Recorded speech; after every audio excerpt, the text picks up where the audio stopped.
Un nuevo día, cogiendo nuestra Biblia en las manos, nos acercamos al estudio que hacemos al final de cada jornada con la palabra de Dios en nuestras manos.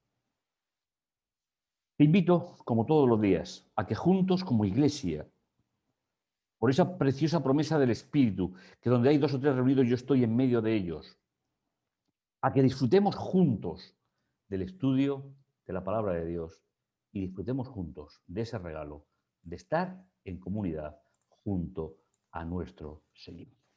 Encuentros espirituales, encuentros para cada día, reflexionando unos instantes en la palabra de Dios, pero sobre todo reflexionando en lo que supuso para la expansión del Evangelio y para los gentiles, como somos tú y yo, la llegada del Espíritu y el derramamiento del Espíritu Santo sobre los primeros creyentes.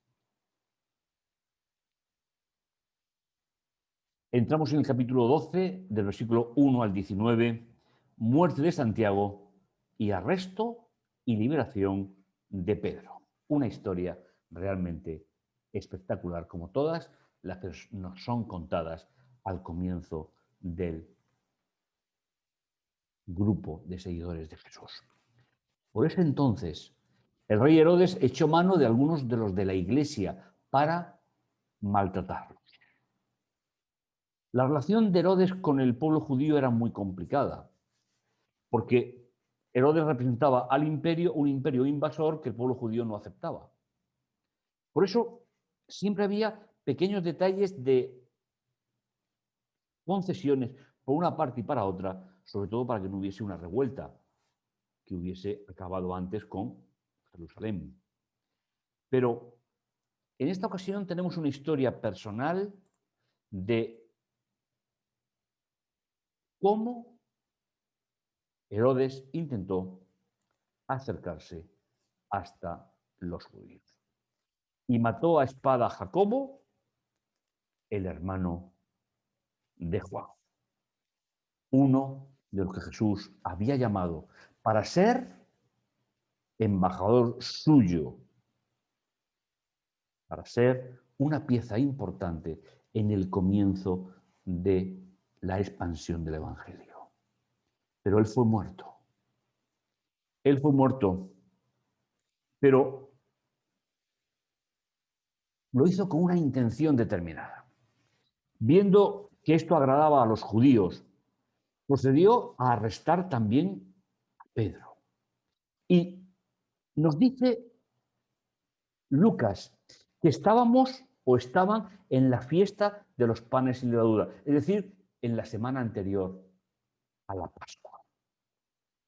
Después de arrestarlo, lo metió en la cárcel, entregándolo a 4 grupos de soldados para custodiarlos. Y se proponía sacarlo ante el pueblo después de la Pascua. Herodes quería presentar a Pedro como un trofeo en manos de los judíos. Pero los planes eran diferentes, porque a Pedro se le había encomendado por parte del propio Jesús que llevaría el Evangelio y lo predicaría hasta los confines de la tierra. ¿Por qué el Señor permitió o no evitó la muerte? ¿Y por qué permitió que otro siguiera viviendo? Sabéis, pienso que el único trasfondo no es el ser humano, es el proyecto de Dios de salvación para vida eterna. Una historia conmovedora sin ninguna duda. Así que Pedro estaba custodiado en la cárcel, pero el grupo de creyentes estaban reunidos orando a Dios por él. Es una acción importante que el creyente puede hacer. Pero sabéis, dejadme comentar una idea que creo que es fundamental e importante. Los seres humanos podemos hacer muchas cosas antes de orar, pero no podemos hacer ninguna cosa después de haber orado. Una vez que oramos, nuestra vida está en manos de Dios y Él, como soberano, decidirá cómo terminará esa historia. ¿Estamos dispuestos, como Pedro, a ponernos en manos de Dios para poder hacerlo? Pues esa es una de las claves importantes de esta historia que estamos viendo.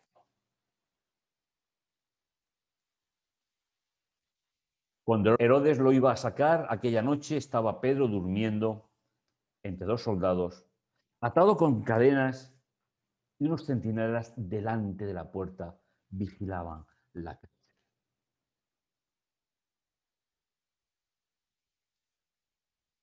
Había un proyecto de Dios para la vida de Pedro. Y aquí una luz resplandeciente en la celda y apareció un ángel del Señor, el cual, golpeando el costado de Pedro, lo despertó diciendo: levántate, deprisa. Y las cadenas se le cayeron de las manos. Empezaba ese milagro especial para la vida de... Y el ángel le dice: prepárate para salir a la calle, cíñete, átate las sandalias, ponte el manto y sígueme.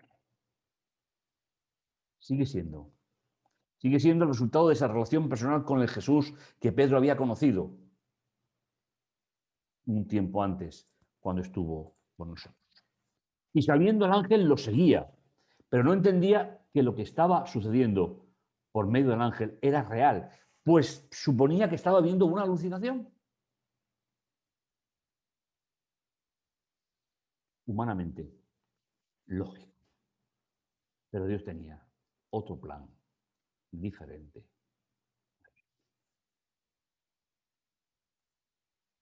Y pasando la primera, la segunda guardia, llegaron a la puerta de hierro que conduce a la ciudad, la cual se le abrió por sí misma. Y saliendo, caminaron a lo largo de una calle y de repente el ángel se apartó. El ángel acompañó a Pedro hasta la calle, hasta la liberación. A partir de aquí, Pedro comenzaba de nuevo a caminar. Dios, cuando hace una obra prodigiosa, la hace para testimonio, no para beneficio personal. Esa es una idea que deberíamos de ir acostumbrándonos, porque tal vez nos toque vivir el final de la historia. ¿Por qué no? Continuamos con el relato. Y nos dice en el versículo 11, y Pedro, volviendo en sí, es decir, analizando la situación, es decir, el cambio de paradigmas mentales. Eso es lo que el creyente tiene que hacer muchas veces en su vida. Dice: ahora entiendo de verdad que el Señor envió a su ángel y me ha rescatado de la mano de Herodes y de toda la expectación del pueblo judío. Y siguiendo analizando la situación, fue a la casa de Miriam, la madre de Juan, el que se llamaba Marcos, donde muchos estaban reunidos y orando por Pedro.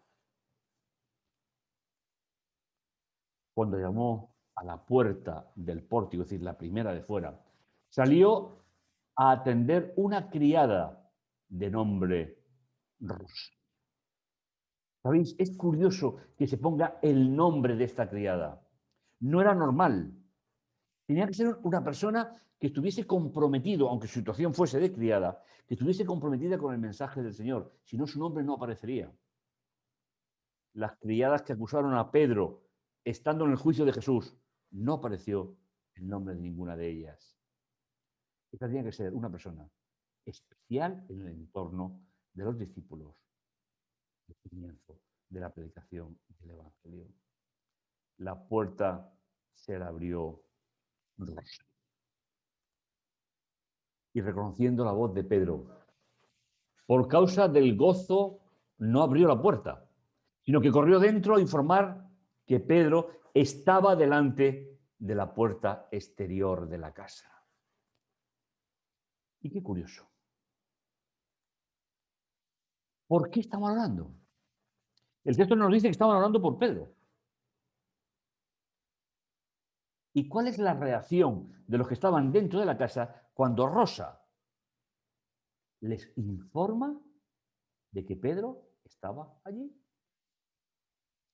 Ellos le dijeron, estás loca. Pero ella insistía en que era así.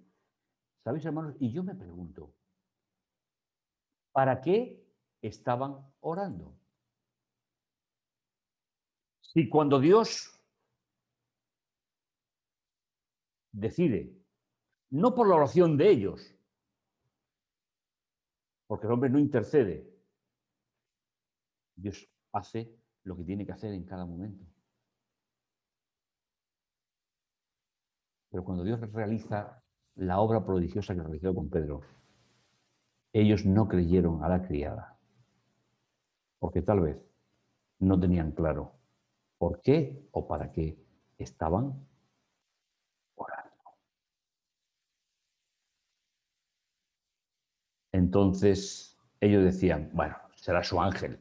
Ese es un concepto muy judío, no tanto bíblico, pero sí está en boca de ellos. Simplemente el autor transcribe lo que allí sucedió. Y nos dice el texto, pero Pedro continuaba llamando, y cuando abrieron lo vieron y se asombraron. La persecución había sido grande y ya había algunos muertos, de hermanos que habían entregado su vida por fidelidad a Dios. Y haciéndoles con la mano señal de que callaran. Relató cómo el Señor lo había sacado de la cárcel. De nuevo, Pedro había vivido una parábola viviente del plan de salvación. Y dijo, informad esto a Jacobo y a los hermanos.